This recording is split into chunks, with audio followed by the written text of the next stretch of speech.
4 अरब dollar हमारे पास पड़े हुए हैं, वो भी मांगे तांगे के।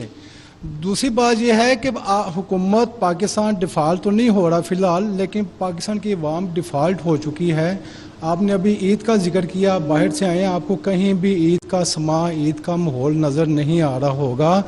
महंगाई, गुर्बत, बेरोज़गारी ने इतना मुल्क का, अवाम का काम ख़राब कर दिया हुआ है कि लोगों के पास खाने को रोटी नहीं है, पैसे नहीं हैं और बिजली देने के पैसे नहीं है।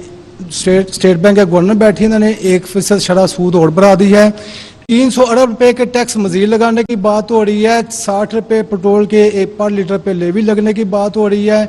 बिजली और गैस की कीमतें बढ़ाने की अभी तक है, 300 अरब मजीद लगेंगे। बात यह है कि आपके ये टैक्स तो लगे रहेंगे, लेकिन ये अवाम पे लगेंगे। अब आप IMF से कामयाब हुए हैं, तो क्या गरीब अवाम को जो महंगाई है उससे कोई निजात मिलने का आपके पास वो भी कोई प्लान है कि नहीं है? आपकी बात सारी सुन ली।